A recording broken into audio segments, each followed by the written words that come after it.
احکام میں رخصت سے متعلق جو رسالہ آپ نے تحریر فرمایا سیدی اعلیٰ حضرت نے، اس کی بھی کچھ تفسیر اگر ذکر فرما دیں۔ اعلیٰ حضرت امام اہل سنت کا یہ فتویٰ اگر آپ غور سے پڑھیں تو آپ کو اعلیٰ حضرت کی احساس سے ذمہ داری وہ معلوم ہو جائے گی۔ کیا بات۔ آج کل ہمارے پاس بھی سوالات آتے ہیں تو کثرت مشاغل ہے، ہم کوشش کرتے ہیں جلدی جلدی یس نو میں جواب دے دیتے ہیں، یا جو پوچھا ہے اس کا جلدی سے جواب دے دیا، جتنا لکھنا تھا یا جتنا وائس میں مختصر جواب دے دیا۔ امام اہل سنت کی شان اور آپ کی احساس ذمہ داری یہ ہے کہ پورے رسالے لکھ دیتے ہیں جہاں ضرورت محسوس فرماتے ہیں۔ سبحان اللہ۔ یہ سوال یہ کیا گیا تھا، سوال کے جواب بھی رسالہ تحریر فرما دیا آپ نے کہ حضرت بعض اوقات بعض ممنوعات میں رخصت ملتی ہے، اس کی تفصیل کیا ہے؟ جواب دے دیتے بھائی ان چیزوں میں فلاں جگہ رخصت ملتی ہے، بات ختم ہو جاتی۔ آپ نے کہا میں تجھے بتاتا ہوں حکم آتا کیوں ہے۔ جب تجھے یہ پتہ چل جائے گا کہ حکم اللہ دیتا کیوں ہے تو تو یہ بھی نکال سکے گا کہ کہاں تجھے رعایت ملے گی۔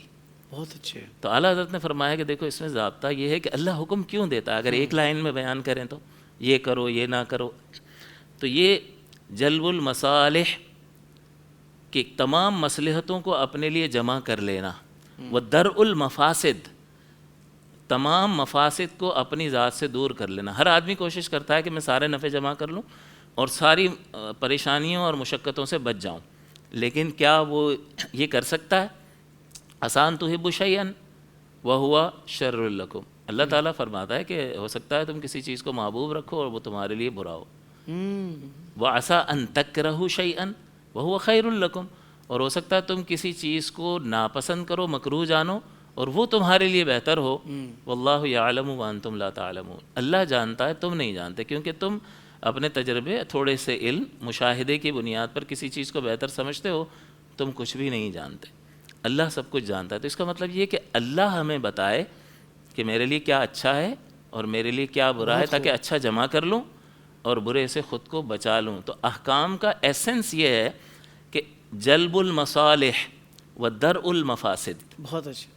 اور وہ کون بتائے گا؟ میرا خالق بتائے گا، کیونکہ یہ لیپ ٹاپ آپ نے اگر خریدا ہے تو اس کے ساتھ ایک بکلیٹ آئی ہوگی اور آپ کو بتایا ہوگا کہ کیسے آپریٹ کرنا ہے، تو خالق نے آپ کو آپریشن کے لیے ایک بکلیٹ دیا، اس کے مطابق چلائیں گے فائدہ اٹھائیں گے، ورنہ خراب کر دیں گے۔ تو اللہ تعالیٰ بتائے گا۔ تو سب سے آپ نے یہ فرمایا یہ ون لائنر ہے۔ اور اب دیکھو اللہ حکم کیوں دیتا ہے، 5 چیزوں کی حفاظت مقصود ہے، دین، جان، عقل، نسب، مال۔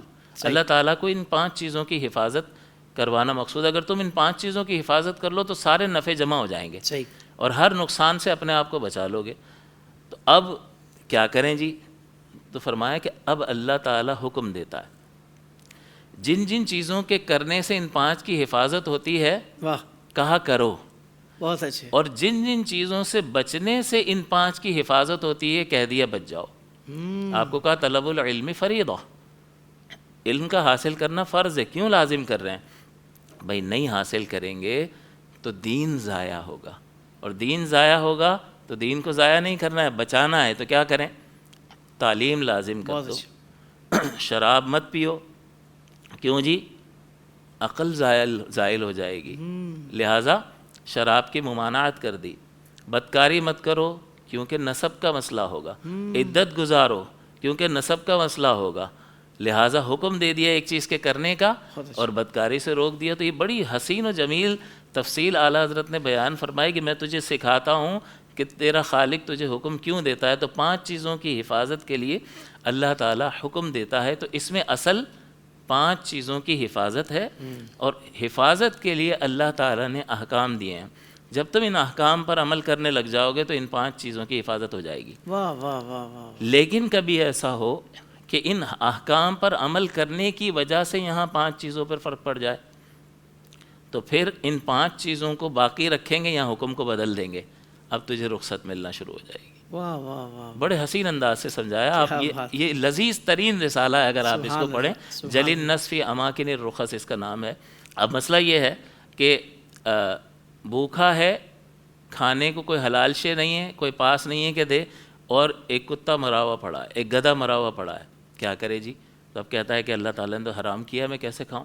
تو اب شریعت کہتی ہے کہ دیکھ تیری جان چلی جائے گی، تو اب یہ مردار نہیں کھانا ہے، یہ اللہ نے روکا ہے۔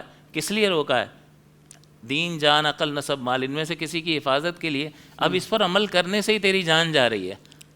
تو اس مقصد کو پکڑ کر رکھ، اور یہ حکم مقصد ہی کے لیے آیا تھا، اس حکم میں تجھے رعایت مل جائے گی.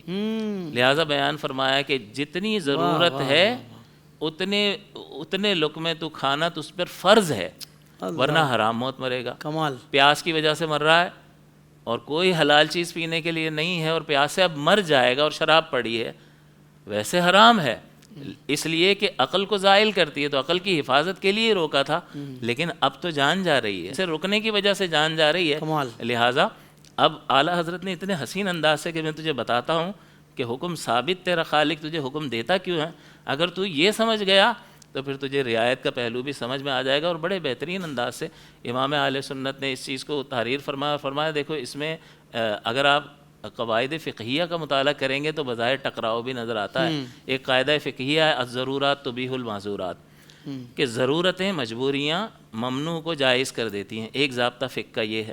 اور دوسرا ضابطہ ہے کہ ترک ذرۃ مما نہی اللہ خیر من عبادت الثقلین، کہ اللہ تعالیٰ نے جس چیز سے منع کر دیا ہے اس کا ایک ذرہ بھی چھوڑ دینا جن و انس کی عبادت سے بہتر ہے. تو اس سے پتہ چلتا ہے کہ منع کر دیا ہے تو رکنا ہی ہوگا، ہمیں کوئی اجازت نہیں ملے گی، رخصت نہیں ملے گی.